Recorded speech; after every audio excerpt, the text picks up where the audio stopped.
Hello, আসসালামু আলাইকুম। আপনাদেরকে আজকে অনেক সুন্দর একটা জায়গায় নিয়ে যাব। জাস্ট দেখেন, এত সুন্দর একটা জায়গা। এই জায়গাটা হলো কিশোরগঞ্জ। আপনারা সবাই জানেন যে আমার বাবার বাড়ি কিশোরগঞ্জ, সো আমি ওইখানে চলে আসলাম। আমার হাওড়ে যেতে খুবই ভালো লাগে, আমার সমুদ্রতে যেতে খুবই ভালো লাগে, আমার পাহাড়ে যেতে খুবই ভালো লাগে। সো আমি খুঁজে খুঁজে বের করি যে স্পটগুলি কোথায়। তো ফাইনালি আমরা হাওড়ে চলে আসলাম। আমাদের প্ল্যান ছিল আমরা দুপুর 2টার দিকে আসবো। যে কোনো একটা কারণে আমরা দুপুরবেলা যেতে পারিনি। আমরা যেতে যেতে 4টা বেজে গিয়েছে। তো যাওয়ার পর এই যে অন্ধকার হয়ে গিয়েছে, একদম মাগরিবের আজান দিবে। বাট আমরা মনে মনে ভাবছিলাম যে আমরা কেন আগে আসিনি। এত সুন্দর একটা ভিউ ছিল এখানে। তো অনেক মানুষজন ছিল এখানে, সবাই ঢাকা থেকে এসেছে এই হাওর দেখার জন্য, হাওরের সৌন্দর্য দেখার জন্য। এখনও যারা আসেন না, প্লিজ চলে আসবেন, ঘুরে যাবেন এখানে। সবাই এখন ব্যাক করবে। এই যে দেখেন কত মানুষজন, সবাই কিন্তু ঢাকার মানুষ, তারা এখন ঢাকায় ব্যাক করবে।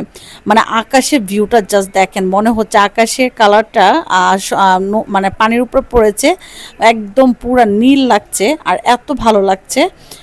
খুবই ভালো লাগছে। আমার সঙ্গে তো আরও মানুষ গিয়েছে, সবাই আশেপাশে আছে। যাই হোক, এই যে পুরা মাগরিবের আজান যখন দিবে তখন এটার ভিউ ছিল এত সুন্দর একটা ভিউ, মানে খুবই সুন্দর, খুবই সুন্দর।